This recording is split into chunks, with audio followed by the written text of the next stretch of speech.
الحمد لله حمدا كثيرا طيبا كما أمر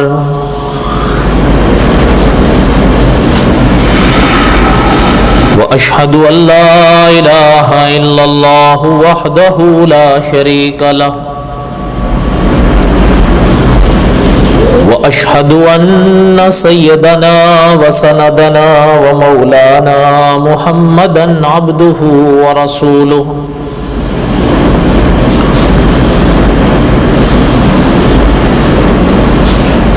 أما بعد أعوذ بالله من الشيطان الرجيم بسم الله الرحمن الرحيم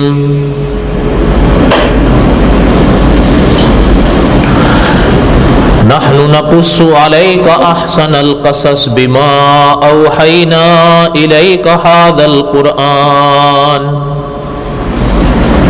وَإِن كُنْتَ مِن قَبْلِهِ لَمِنَ الْغَافِلِينَ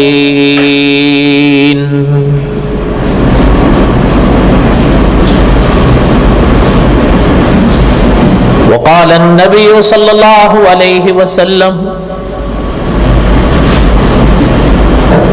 أنا آخر الأنبياء وأنتم آخر الأمم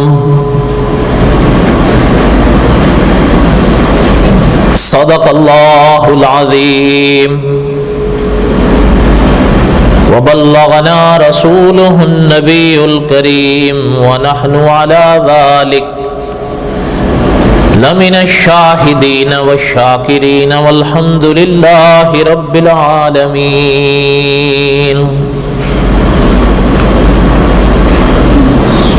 اللهم صل على محمد وعلى آل محمد كما صليت على إبراهيم وعلى آل إبراهيم إنك حميد مجيد اللهم بارك على محمد وعلى آل محمد كما باركت على إبراهيم وعلى آل إبراهيم إنك حميد مجيد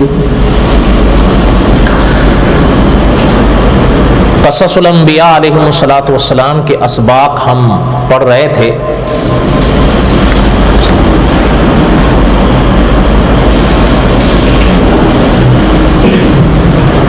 گزشتہ سے پوستہ جمعہ حضرت لوط علیہ الصلاۃ والسلام کے واقعات کے اس حصے تک ہم پہنچے تھے کہ حضرت لوط علیہ الصلاۃ والسلام کے ہاں جو مہمان آئے تھے اللہ تعالیٰ معاف فرمائے، ان کو لینے کے لیے قوم کے لوگ آ گئے حضرت لوط کے گھر۔ اس کے ضمن میں کچھ باتیں ہم نے پڑھی تھیں اور ایک واقعہ پڑھ رہے تھے۔ جب وقت ختم ہوا تو میں نے بات بند کر دی تھی کہ مدینہ طیبہ میں ایک شادی ہوئی تھی۔ جو لڑکی تھی، دلہن تھی، وہ مدینہ کی تھی، انصار میں سے، اور جو دولہے تھے، صحابی تھے، وہ مہاجر تھے، مکہ سے آئے تھے۔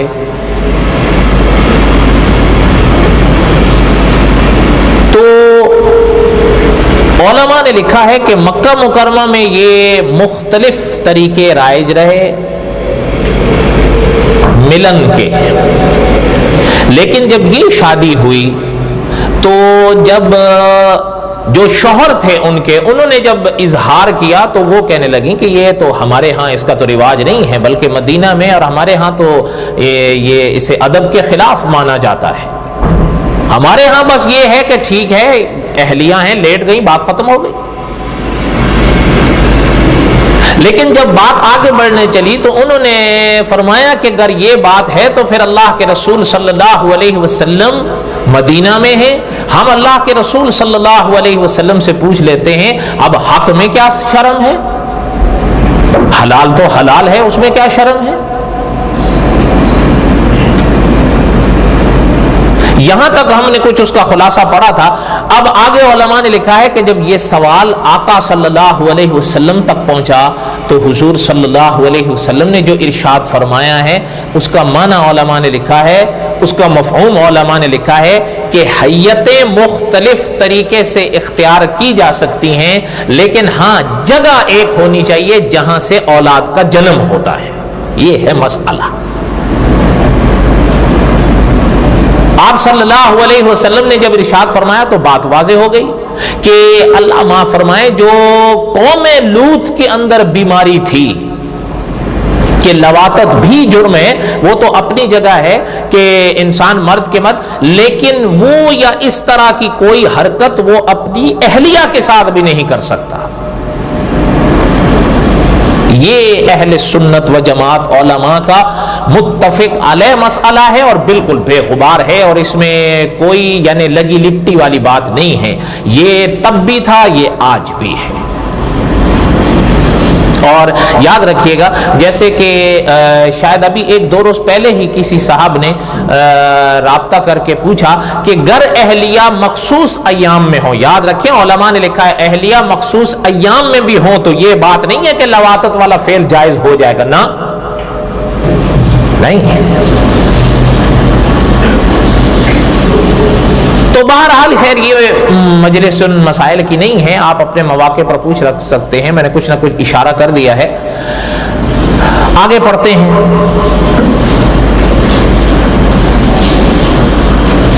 جب حضرت لوط علیہ السلام کے ہاں وہ مہمان آئے اور قوم کو اطلاع ملی کہ حضرت لوط علیہ السلام کے ہاں کچھ لوگ آئے ہیں, کچھ مہمان آئے ہیں, ویسے تو ہم نے آج تک کبھی دیکھے ہی نہیں. اب وہ ساری کی ساری قوم حضرت لوط کے گھر پہ ٹوٹ پڑی. حضرت لوط علیہ السلام نے دیکھا ان کو تو حضرت لوط علیہ السلام پریشان. حضرت نے فرمایا اب کیا کر رہے ہو بدبختو؟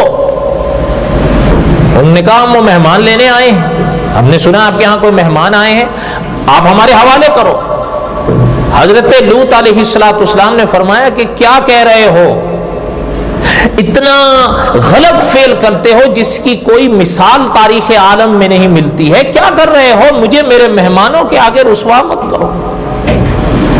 بلکہ قرآن پاک میں یہاں تک اللہ حضور جلال والاکرام نے ارشاد فرمایا کہ حضرت لوط نے فرمایا تھا اپنی قوم والوں سے کہ قال یا قوم ہؤلاء بناتی, یہ میری بیٹیاں, یہ میری بیٹی. لیکن خیر یہ چیز سنیں, یہاں پر جو یہ ایسی بات نہیں ہے کہ حضرت لوط علیہ السلام نے اپنی سگی بیٹیاں ان کے آگے پیش کی ہوں, یہ بات نہیں. حضرت لوط کی تو صرف 2 بیٹیاں تھیں, کیا انہوں نے پوری قوم کے لیے وہ پیش کی تھی؟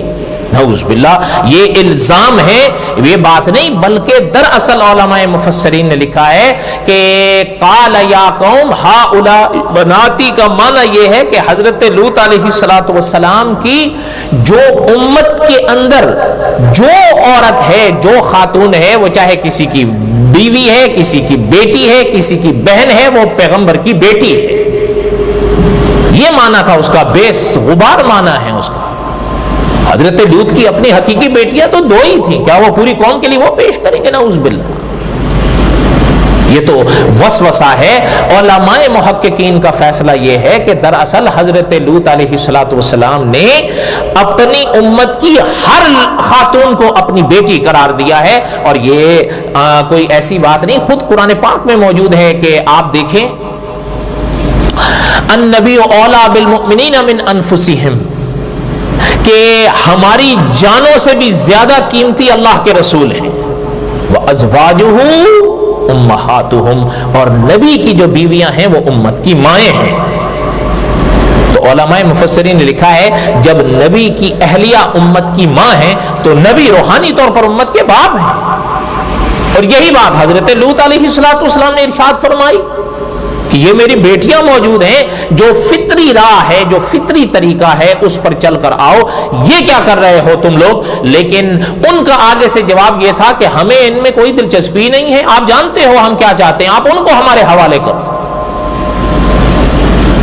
بلکہ قرآن پاک میں اللہ ذو الجلال والاکرام نے فرمایا کہ حضرت لوط علیہ السلام نے فرمایا تھا کہ الیس منکم رجل رشید، کیا تم میں ایک شخص بھی نہیں ہے جو نیک راہ والا ہو، صاحب عقل ہو، صاحب فہم ہو، مجھے میرے مہمانوں کے آگے کیوں رسوا کر رہے ہیں؟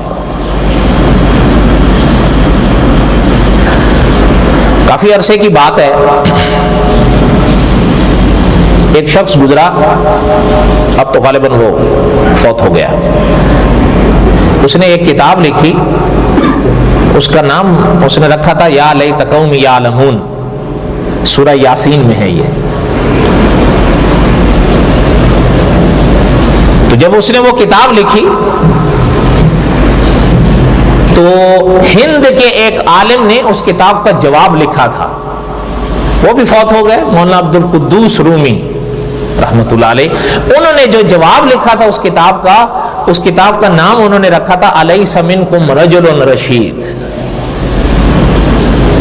بہرحال ایک عجب باتیں ہوتی ہیں یہ، ویسے ضمن میں یہ بات یاد آئی۔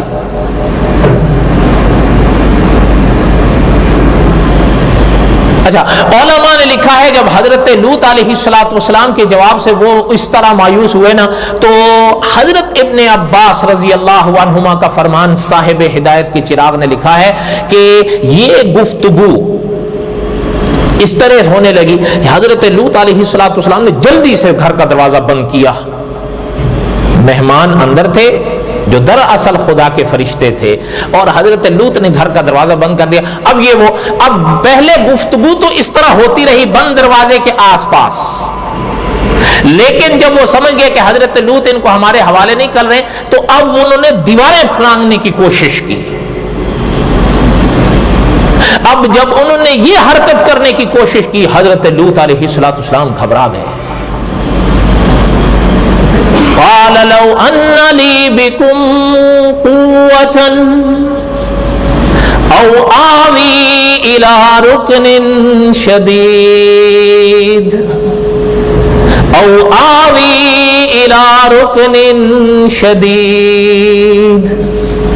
ہے قوم، ہے کاش میرے پاس کوئی طاقت ہوتی، آج میرے پاس کوئی قوت ہوتی، میں اپنے مہمانوں کی حفاظت کرتا، میں اب اکیلا آدمی پوری قوم کا کیسے مقابلہ کروں؟ اللہ کے رسول صلی اللہ علیہ وسلم نے ارشاد فرمایا کہ رحم اللہ لوطن، اللہ ہمارے بھائی لوط پر رحم فرمائے، دیکھو کیسے پریشان ہو کے اپنے مہمانوں کے لیے رو رہے تھے۔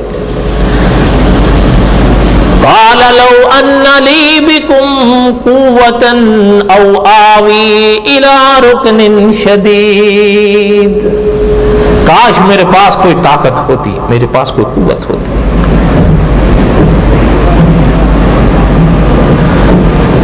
اب جب یہ مرحلہ آیا تو قرآن پاک میں اللہ ذو الجلال والاکرام نے ارشاد فرمایا، اصل بات یہ ہے، دیکھیں علماء مفسرین نے لکھا ہے کہ اللہ ذو الجلال والاکرام تو حجت تمام کر رہے تھے کہ وہ اپنے جرموں کا اس طرح اقرار کر رہے ہیں، کھول کے کہہ رہے ہیں۔ درود شریف پڑھ لیں، اللہم صلی علی سیدنا مولانا محمد وعلی آل سیدنا مولانا محمد وبارک وسلم وصلی علیہ۔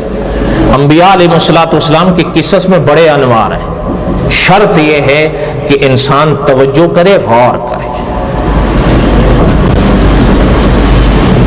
اب جب یہ مرحلہ آیا تو علماء مفسرین نے لکھا ہے کہ اللہ ذو الجلال والاکرام نے قرآن پاک میں بھی ارشاد فرمایا کہ اس سے پہلے وہ جو ملائکہ کی جماعت آئی ہوئی تھی وہ یہ سارا منظر دیکھتی رہی، کچھ بات نہیں ارشاد فرمائی۔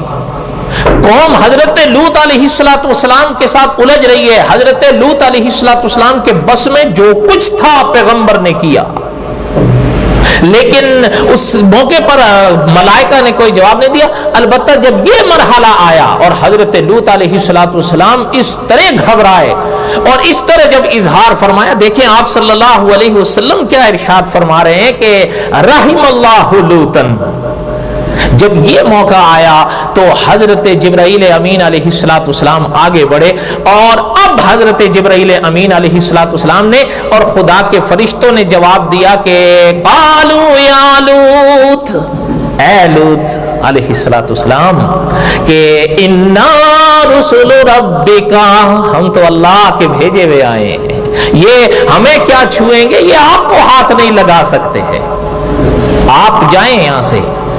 بلکہ ساتھ ہی میں فرما دیا کہ اپنے مرحلے پر آپ اپنے گھر والوں کو لے کر جائیے یہاں سے، ہاں ان کا فیصلہ ہو چکا ہے، لیکن ساتھ ہی جب حضرت لوط علیہ السلام سے فرمایا کہ آپ اپنے گھر والوں کو یہاں سے لے کر جائیں، وَلَا يَلْتَفِتْ مِنْكُمْ أَحَدٌ، ساتھ ہی ارشاد فرما دیا کہ ہاں یہ ہے جب چلے جائیں گے تو پیچھے پلٹ کے مت دیکھیے گا کوئی ایک بھی کہ ان کے ساتھ کیا ہو رہا ہے۔ ہاں ساتھ آگے پھر ملائکہ نے یہ بھی اظہار فرما دیا کہ ہاں آپ کی اہلیہ رہ جائے گی، باقی پر جو قہر آئے گا وہ قہر اس پر بھی آئے گا۔ اچھا، علماء مفسرین نے لکھا ہے کہ جب یہ مرحلہ آیا، حضرت لوط علیہ السلام اپنی بیٹیوں کو لے کر حضرت لوط علیہ السلام چلے، رہ گیا مسئلہ اہلیہ کا، تو دو قول علماء نے لکھے ہیں، ہم سارے تو نہیں پڑھ سکتے، بس ایک لے لیں مثال کے طور پر۔ علماء نے لکھا ہے کہ چلی تو وہ بھی تھی اپنے شوہر بیٹیوں کے ساتھ، لیکن راستے میں جب راستہ طے کر رہی تھی نا، اب پیچھے جو مرحلہ تھا، اب اس کے لیے جو پیچھے قوم تھی، مراد یہ ہے جو پیچھے قوم تھی، ان کے لیے اب اللہ ذوالجلال والاکرام کا حکم، اللہ ذوالجلال والاکرام کا قہر واقع ہوا۔ فلما جاء امرنا، اب اللہ کا قہر آیا، اور کیسے آیا کہ علماء مفسرین نے لکھا ہے کہ حضرت جبرائیل امین علیہ السلام کو اللہ نے جو حکم دیا، تو حضرت جبرائیل علیہ السلام نے وہ جو قوم تھی نا، جو بستی تھی ان کی، اس کے نیچے اپنا پر داخل کیا زمین کے، اور وہ پوری بستی حضرت جبرائیل کے پر پر ایسے آ گئی۔ حضرت جبرائیل تو حضرت جبرائیل ہے، ملائکہ کو اللہ ذوالجلال والاکرام نے جو قوت دی ہے، جو طاقت دی ہے، وہ ضرب المثل ہے، ان کی رفتار، ان کے انوار، ان کی قوتیں وہ برداشت انسان نہیں کر سکتا۔ اس پر جو اٹھایا، اب اللہ ذوالجلال والاکرام نے حکم دیا اوپر لے آؤ۔ فلما جاء امرنا، یہ اللہ کے قہر کا حکم تھا، جو جبرائیل نے یوں اٹھایا، سیدھا اللہ نے فرمایا اوپر لے آؤ۔ حضرت جبرائیل امین علیہ السلام نے جو اس بستی کو اٹھایا، اوپر کی طرف لے کر گئے۔ کہاں تک لے کر گئے؟ علماء مفسرین نے لکھا ہے کہ اتنی بلندی تک لے کر گئے کہ اوپر کی فضاؤں میں جو خدا کے فرشتے ہیں، ان کی تسبیح کی آواز یہ سننے لگ پڑے، اور ان کی آوازیں انہوں نے سنی، اتنے اوپر تک لے کر گئے۔ اب جب اوپر لے کر گئے، اب اللہ ذوالجلال والاکرام کی طرف فرمایا اللہ کیا حکم ہے؟ اب قرآن کہتا ہے جعلنا علیہا سافلہا، اللہ نے فرمایا اب الٹو ان کو، اوپر لے کر اب اللہ نے فرمایا سافلہا، الٹو ان کو، الٹا کرو۔ اچھا، یہ ہو سکتا ہے آپ نے بھی سنا ہو، علماء نے لکھا ہے کہ اس کو کہا جاتا ہے کہ عذاب من جنس العمل، جیسا گناہ ویسا عذاب۔ وہ بھی لڑکوں کو اس گندے کام کے لیے الٹتے تھے نا، تو اللہ ذوالجلال والاکرام نے اس جرم کی سزا ان کو دی ہے، جعلنا عالیہا سافلہا، ان کو بھی الٹ کے مارو۔ اب وہاں سے جو الٹا ان کو، اب قرآن آگے کہتا ہے وَأَمْطَرْنَا عَلَيْهَا حِجَارَةً مِّن سِجِّيلٍ مَّنضُودٍ مُّسَوَّمَةً عِندَ رَبِّكَ، قرآن میں ہے۔ اللہ ذوالجلال والاکرام نے فرمایا، دیکھیں یہاں ہمارے اوپر اللہ تعالیٰ نصیب فرمائے خیر کی بارش۔ بارش ہوتی ہے کس چیز کی ہوتی ہے؟ پانی ہوتا ہے وہ، لیکن قرآن کہتا ہے جو ان پر بارش برسی ہے، وَأَمْطَرْنَا عَلَيْهَا حِجَارَةً، وہ پتھروں کی بارش تھی، اور ساتھ ہی اللہ نے فرمایا ہے کہ سِجِّيلٍ مَّنضُودٍ مُّسَوَّمَةً عِندَ رَبِّكَ، ایک ایک پتھر پر ہم نے نام لکھ کر کندہ کیا کہ نقش کیا کہ یہ پتھر فلاں کو جا کر لگے، اور وہ پتھر اسی کو جا کر لگا، کسی دوسرے کو نہیں۔ اور آگے ذرا یہ سنیں جو علماء مفسرین نے لکھا، جو حضرت لوط کی اہلیہ ان کے ساتھ چلی، وہ راہ پر تھیں، اپنے شوہر اور بیٹیوں کے ساتھ تو چلنے لگی، لیکن جب یہ پہلا دھماکہ ہوا نا تو اس نے پلٹ کر دیکھا، جبکہ حضرت جبرائیل کیا فرما گئے تھے کہ وَلَا يَلْتَفِتْ مِنْكُمْ أَحَدٌ، ان میں سے کوئی پیچھے آپ میں سے پلٹ کر نہ دیکھے کہ ان کا کیا ہو رہا ہے، لیکن بیوی نے پلٹ کر دیکھا، جب دیکھا تو علماء مفسرین نے لکھا کہ ان پتھروں میں ایک پتھر ان کے نام کا بھی تھا، حضرت لوط کی بیوی کے نام کا بھی تھا، وہ جہاں تھی وہیں آ کر لگا، وہیں ڈھیر ہو، کیوں؟ وہ خدا کا قہر تھا۔ کوئی بات آپ کو سمجھ آ رہی ہے؟ اچھا، اب حضرت لوط علیہ السلام کو اللہ تعالیٰ نے اور ان کی بیٹیوں کو بچایا، بلکہ بعض علماء نے تو لکھا ہے کہ اس بستی میں وہ بس یہ خدا کے ماننے والے لوگ تھے، ایک حضرت لوط تھے اور دوسرے حضرت لوط کی 2 بیٹیاں، اس کے سوا تو باقی سب یہی تھا۔ اچھا، چلتے چلتے یہ بھی سنیں، درود شریف پڑھ لیں، اللہم صلی علی سیدنا و مولانا محمد و علی آل سیدنا و مولانا محمد و بارک وسلم صلی علیہ۔ چلتے چلتے یہ بھی سنیں، اس دنیا میں آپ نے سنا ہوگا ایک ملک ہے اردن، جسے جارڈن کہتے ہیں، یہ اردن میں ایک دریا ہے، سمندر، اسے بحر میت کہتے ہیں۔ علماء نے لکھا ہے، ایک مورخ گزرا ہے پرانے زمانے میں جوزفس کے نام سے، یہ حضرت عیسیٰ علیہ السلام کے زمانے میں تھا، لیکن یہ مذہباً یہودی تھا، اہل کتاب تھا، لیکن مورخ تھا۔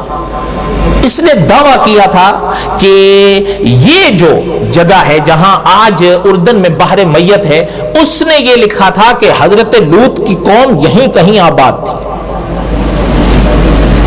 آج اس جگہ پر پانی ہے، لیکن علماء جغرافیہ کی تحقیق یہ ہے کہ پرانے زمانے میں حضرت لوط کے زمانے میں وہاں کوئی دریا سمندر نہیں تھا، بلکہ یہ دراصل جب حضرت جبرائیل نے ان کی قوم کو اٹھایا تھا، وہاں سے اوپر لے کے گئے، تو جیسے ہی اس قوم کو اٹھایا اور الٹا گیا تھا، وہیں سے یہ پانی نکلا ہے، جو آج بھی ہے۔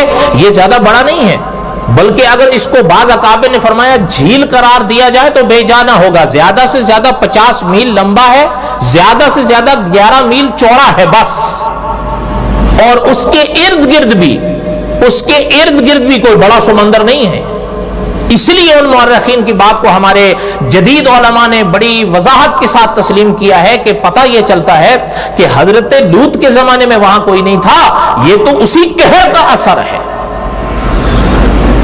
کوئی بات آپ کو سمجھ میں آ رہی ہے؟ لوگ تو آج بھی جاتے ہیں جگہ دیکھنے کے لیے۔ اچھا، ایک اور بڑی چیز ہے، اسی بحر میت کو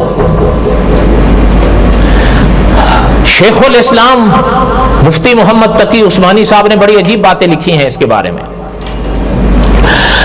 جن حضرات کا رجحان یہ ہے نا کہ یہی وہ جگہ تھی جہاں حضرت لوط کی قوم آباد تھی، اور یہ وہی خطہ ہے جہاں اس قوم پر عذاب آیا تھا، اور یہ اسی کا نتیجہ ہے جو یہ پانی ابھرا ہے نیچے سے۔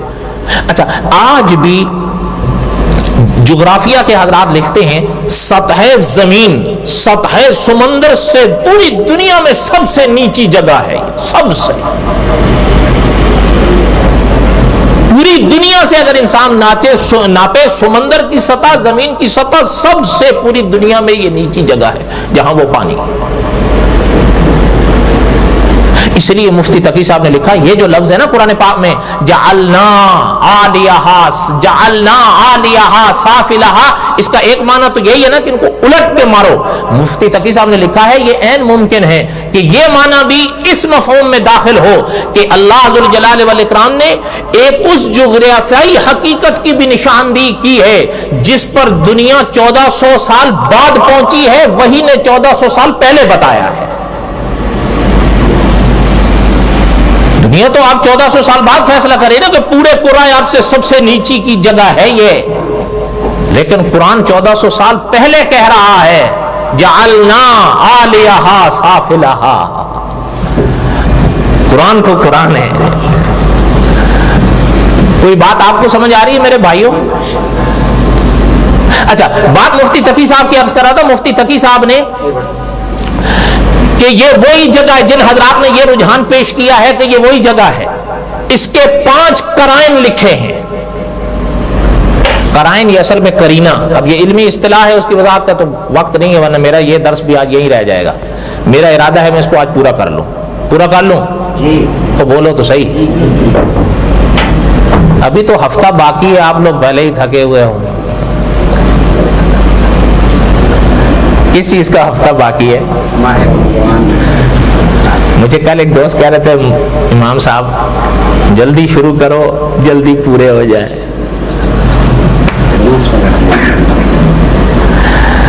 بہرحال اللہ تعالیٰ نصیب فرمائے. مفتی تقی صاحب نے 5 قرائن لکھے ہیں. اب وقت نہیں میں وہ سارے پڑھوں، البتہ ان میں سے آپ کو ایک سناتا ہوں، بلکہ 2. سمندر ہونا، سمندر دریا، ان میں نمکیات ہوتی ہیں یا نہیں؟ بولو تو صحیح، ہوتی ہے نا. اچھا، علماء نے لکھا ہے یہ ایک عجب بات ہے کہ عام طور پر یہ جو بڑے بڑے دریا ہیں، سمندر ہیں، ان کی نمکیات کا جو درجہ ہے نا، یہ تقریباً 4% سے 6% تک جاتا ہے. بس 4 ڈگری سے بس. لیکن آگے علماء نے لکھا ہے کہ یہ جو حضرت لوط علیہ السلام کے حوالے سے بحر میت بیان کر رہے ہیں علماء، پوری دنیا کے سمندروں میں جہاں تک اب تحقیق آئی ہے وہ یہی ہے کہ سب سے زیادہ اس کے اندر نمکیات ہیں جو درجے کے لحاظ سے 23 سے لے کر 25% تک گئی ہوئی ہے. ظاہری طور پر یہ ایک بڑی عجیب بات ہے. دوسری بات، مچھلی اور پانی یہ لازم اور ملزوم ہے یا نہیں؟ اور بولو تو صحیح ہے نا. اچھا، یہ جو جھیل ہے نا جسے بحر میت کہا جاتا ہے، اس کے بارے میں برٹینیکا میں چھپا ہے کہ اس کے اندر کوئی مچھلی، کوئی جانور زندہ نہیں رہ سکتا. آپ اس کو زندہ ڈالو، اندر ڈلتے ہی مر جاتا ہے. یہی وجہ ہے کہ اسے بحر میت اور بحر مردار کہا جاتا ہے. اس میں کوئی زندگی نہیں رہ سکتی. بلکہ مفتی تقی صاحب نے لکھا ہے کہ کئی راہوں سے بڑے دریا کا پانی، بڑے سمندر کا پانی بھی اس میں آ کر گرتا ہے. جب وہ گرتا ہے نا تو ساتھ میں وہ اپنی مچھلیاں بھی کہیں نہ کہیں لے آتا ہے. جب مچھلیاں وہاں سے آتی ہیں زندہ ہوتی ہیں، اس میں جیسے ہی پہنچتی ہیں مر جاتی ہیں. اسی لیے اس کو علماء آج بھی لکھتے ہیں بحر میت، اور بات تو سیدھا لکھتے ہیں بحر مردار. وہی چیز ہے، ایک ہی بات. اب اس کی ظاہری سبب تو یہی بتائی جاتی ہے کہ بنسبت اور پانیوں کے اس میں نمکیات سب سے زیادہ ہیں، اس لیے کوئی زندگی اس میں رہ نہیں سکتی. یہ ظاہری سبب ہوگا تو ہوگا، لیکن باطنی سبب تو یہی ہے جو علماء نے قرار دیا ہے کہ وہ اصل میں خدا کے قہر کا نتیجہ ہے. اس میں کوئی زندگی آج بھی نہیں رہ سکتی. کوئی بات آپ کو سمجھ میں آئی ہے؟ تو بولو تو صحیح. اللہ تعالیٰ بس ہمیں فہم نصیب فرمائے. اب تو جس دور سے ہم گزر رہے ہیں، میں نے پہلے بھی کہیں عرض کیا کہ مولانا منظور احمد چنوٹی رحمۃ اللہ علیہ نے سن 84 میں اظہار فرمایا تھا کہ اب علمی تقریریں نہیں ہوتی. کب فرمایا تھا؟ علمی سے مراد یہاں حضرت کی معلوماتی تقاریر ہیں. کب فرمایا تھا؟ سن 1984 میں. اب کون سا سن ہے؟ سن 2000. اب معلوماتی ہوتی ہیں، ہے نا. میری اب مت مانو، آپ خود تجربہ کر لو. بھائی بات یہ ہے کہ یہ واقعات کوئی ایسے تو نہیں کہ میں آپ کو سنا رہا ہوں اور آپ پڑھ رہے ہیں. آپ نے مجھ سے پہلے پڑھ رکھے ہوں گے، سن رکھے ہوں گے. بس دعا کریں کہ اللہ تعالیٰ ہمیں اصلاح کی توفیق نصیب فرمائے. علماء نے لکھا ہے یہ بحر میت ہے، اور یہ وہی جگہ ہے جہاں سے ان کو اٹھا کے خدا نے پلٹا تھا. اور آج بھی کوئی زندگی ہزاروں سال، حضرت لوط آج کے نہیں، آپ صلی اللہ علیہ وسلم سے بھی پہلے، بلکہ آپ صلی اللہ علیہ وسلم کے حوالے سے پیچھے آپ جائیں، حضرت ابراہیم کا زمانہ اور حضرت لوط کا زمانہ ایک ہے. تب سے لے کر آج تک کوئی زندگی وہاں جی نہیں پاتی. اور آپ حیران ہوں گے، جہاں قرآن پاک میں اللہ ذو الجلال والاکرام نے یہ آیت پوری فرمائی ہے نا، جہاں قرآن کی یہ آیت پوری ہوئی ہے، وَمَا هِيَ مِنَ الظَّالِمِينَ بِبَعِيدٍ، یہاں پہ یہ آیت پوری ہوتی ہے. اور حافظ بیٹھے ہوں گے وہ جانتے ہیں کہ یہاں 12ویں پارے کا دوسرا پاؤ بھی پورا ہو جاتا ہے سورہ ہود کا. یہ جو جملہ ہے نا وَمَا هِيَ مِنَ الظَّالِمِينَ بِبَعِيدٍ، علماء نے 2 معنی لکھے ہیں. ان میں سے ایک معنی پتہ کیا علماء نے کیا ہے؟ اس کا دوسرا معنی علماء نے یہی کیا ہے کہ اللہ ذوالجلال والاکرام ارشاد فرما رہے ہیں کہ اگر ہم پہلوں پر پتھر برسا سکتے تھے ان کی ان گندی حرکتوں کی وجہ سے، تو اگر تم بھی کوئی گندی حرکتیں ایسی کرو گے ہم تم پر بھی برسا سکتے ہیں. خدا کے قہر سے بے خوف نہیں ہونا چاہیے، نہ مجھے نہ آج. یا پتہ ہے علماء نے لکھا ہے اعوذ باللہ من الشیطان الرجیم کی تفسیر میں کہ یہ عجب موقع ہے، شیطان کا عجب ہتھ کنڈا ہے کہ عام طور پر کسی کو کہو نا کہ جی نماز پڑھ لو، روزہ رکھ لو، کہتا ہے جی اللہ جی بڑے غفور الرحیم ہے. علماء نے لکھا ہے یہ اس کو شیطان کا وسوسہ آ رہا ہے. جو حقائق ہیں وہ اپنی جگہ قائم ہیں، اللہ غفور بھی ہیں، اللہ رحیم بھی ہیں، لیکن صفت رحیم اور صفت غفور کو یاد کر کے اس کی پاک صفت قہار سے غافل مت ہو جاؤ، وہ تمہیں غافل کر رہا ہے. کیوں؟ اس لیے کہ مسلک صحیح یہی ہے کہ خوش رہو کہ اللہ غفار ہیں، لیکن ڈر کے رہو کہ اللہ قہار ہیں. اس لیے کبھی بھی خدا کے حکموں سے ٹکرانے کی کوشش نہیں کرنا. اور کبھی یہ چیز بھی ہوتی ہے، دیکھیں ہو سکتا ہے کہ آپ اور ہم نماز بھی پڑھتے ہوں، روزہ بھی رکھتے ہوں، زکوٰۃ بھی دیتے ہوں، حج بھی کرتے ہوں، لیکن کبھی کبھی اگر سامنے کوئی برائی کرتے نظر آئیں، بس میں ہو حکمت کے ساتھ، تو ان کو سمجھانے کی بھی کوشش کرو، ان کو ان کے حال پر مت چھوڑو. یہ قرآن و سنت کی تعلیمات میں آپ کو ملے گا. خدا نہ کرے کوئی ہمارا بھائی، ہمارا بندہ غلط کام میں ہے تو اس کو موقع ہو، یہ نہیں ہے کہ اس کے ساتھ الجھ پڑو، لڑ پڑو، حکمت کے ساتھ، پیار کے ساتھ اس کو تنبیہ کرو. لیکن ہمارے ایک استاد تھے، وہ فرمایا کرتے تھے تنبیہ بھی ہم یہ تو کر دیں گے میاں نماز پڑھ لو، روزہ رکھ لو، یہ تو پھر بھی ہم کہہ ہی دیں گے کسی نہ کسی طریقے سے. لیکن اگر کوئی جوا کھیل رہا ہو ہم کبھی نہیں اس کو بولیں گے جوا مت کھیلو. بولیں گے؟ اور بولو تو صحیح، سوال ہی نہیں پیدا ہوتا. اگر کوئی شخص گھوڑے لگا کے لاٹری کے لیے لائن میں کھڑا ہو ہم کبھی اس کو نہیں بولیں گے کیا کر رہے ہو. بلکہ میں آپ کو ایسی مثالیں دے سکتا ہوں کہ میرے پاس کئی آئے ہوئے جی استاد جی چھوڑو، وہ جو کھیلتے ہیں ان کو کھیلنے دو، لگاتے ہیں آپ کو کیا ہے، آپ نے اپنی قبر میں جانا ہے، ان کو ان کی قبر میں جانا ہے. یہ غلط بات ہے. یہ خدا کے قہر جو ان پر آئیں گے اس کا اپنے آپ کو حقدار بنانا ہے. یاد رکھیے نیکیاں جو ہوتی ہیں نا، نیکیاں اس میں آخرت پر نجات پر امید بن جاتی ہے. اور برائیاں جو ہوتی ہیں یہ ہو سکتا ہے آپ نے علماء سے سنا ہو، برائیاں جو ہوتی ہیں یہ خاتمہ بالشر کا نتیجہ بن جاتی ہیں. کبھی کبھی گناہ کو ایسے ہلکا نہیں سمجھو. یہ نہیں سوچو کہ لاٹری لگائیں گے کوئی حرج نہیں، مت لگاؤ. نہ حرام ہے سو حرام ہے. بلکہ آپ تو ہو سکتا ہے آپ کہیں گے جھوٹ بول رہے ہو، میں نے کئی داڑھی والوں کو دیکھا لگاتے ہوئے. کیا ہے یہ؟ تو وہی بات ہے کہ حضرت شیخ مکی صاحب فرما رہے تھے کہ تہجد کے 2 رکعت پڑھنے تو کوئی مشکل نہیں ہے، پتہ انسان کا چلتا ہے ان معاملوں کے وقت. بس دعا کریں کہ اللہ تعالیٰ حفاظت فرمائیں. کیوں؟ ہمارے حقیقت ہے، ہمارے استاد فرمایا کرتے تھے، اس میں ہم بھی تھے آپ بھی تھے سب، وہ فرمایا کرتے تھے کیوں خود یا اپنی اولاد کو حرام کھلاتے ہو، کوشش کرتے ہو. دیکھیں اللہ تعالیٰ کی شان بڑی نرالی ہے. مکی صاحب کے الفاظ بڑے عجب نپے تولے ہیں. حرام کے 1 لاکھ میں خدا نے وہ برکت نہیں رکھی جو حلال کے 1 روپیے میں رکھی ہے. یہ بڑوں کی بات ہے نا، آپ اور ہمارے سے اوپر سے گزرے گی، لیکن یہ حقیقت ہے. حرام کے 1 لاکھ میں وہ برکت اللہ نے، حرام اور برکت کی ایک جگہ جمع ہی نہیں ہو سکتے. وہ پتہ ہی نہیں اس کو چلے گا دوسری طرف سے نکل جائیں گے، اس ساری زندگی بے چینی میں گزار دیتا ہے.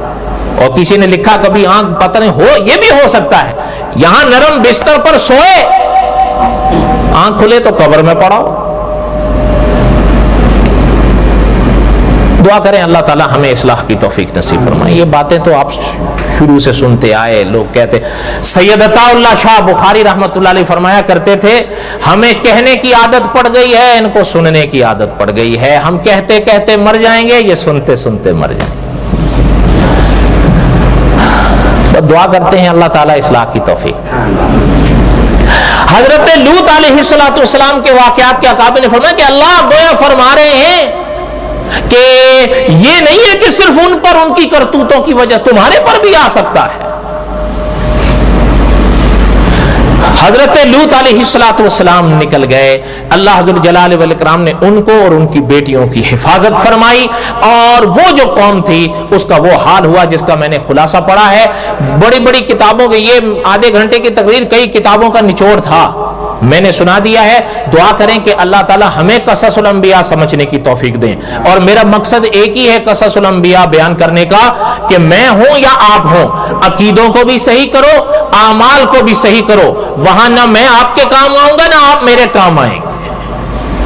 حقیقت یہ ہے میں ہوں یا آپ ہوں، ایک وقت آئے گا جیسے آج ہم دوسروں کو دفنا کر واپس آ جاتے ہیں، ایک دن آئے گا، ہو سکتا ہے 4 دن بعد آئے، ہو سکتا ہے سال بعد آئے، ہو سکتا ہے 10 سال بعد آئے، ایک دن آئے گا کوئی ہمیں بھی دفنا کر آ جائے گا، وہاں کچھ رہے گا نہیں، بس رہ جائے گا تو عمل رہ جائے۔ صحیح ہے غلط ہے؟ حضرت علی رضی اللہ عنہ فرماتے تھے یہ قبر ایک صندوق ہے، بھئی یا نیکیاں ڈالو گے یا برائیاں ڈالو۔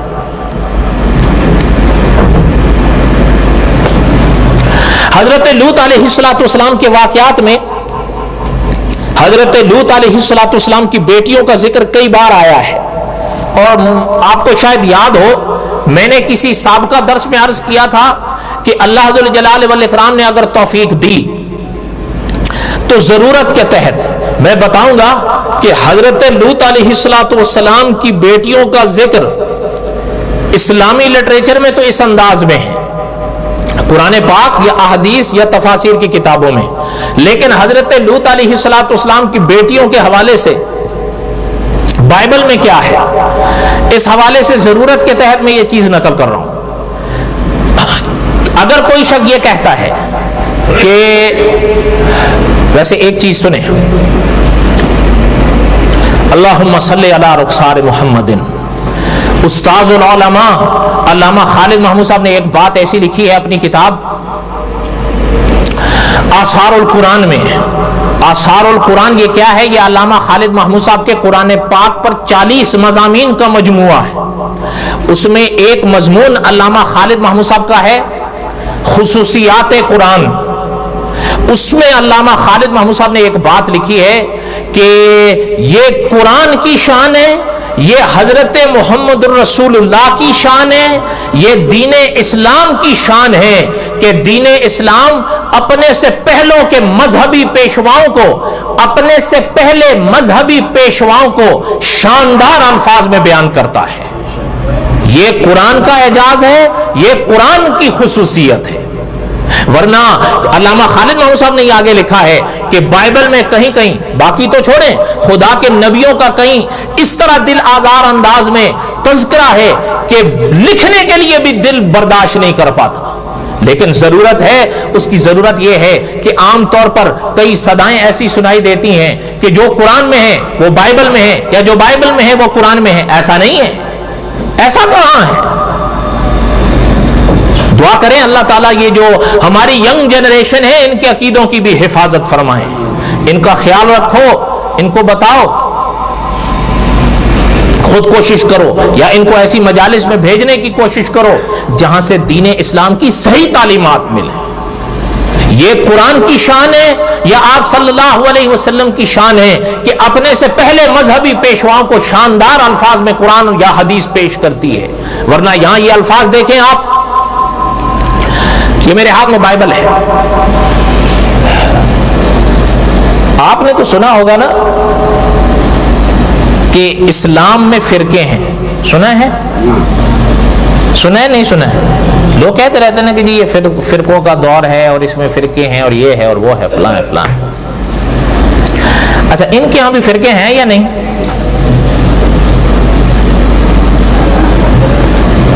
یہ ان میں سے اصل میں ان میں بھی باقی کو آپ چھوڑ دیں، ہمارا جو ملک ہے نا، ہمارا جو ملک ہے وہاں ان کے 4 فرقے ہیں۔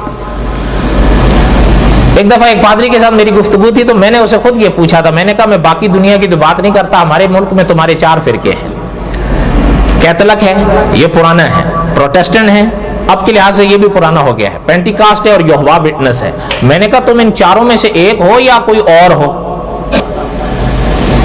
تو بہرحال یہ سوال بڑا دلچسپ ہے ایک لحاظ سے، لیکن ان میں سے جو پروٹیسٹنٹ ہے نا، یہ ان کی بائبل ہے، کیتھولک کی الگ ہے، لیکن کیتھولک والے میں بھی یہ واقعہ ہے، یہ نہیں کہ صرف اس میں ہے، اس میں بھی ہے۔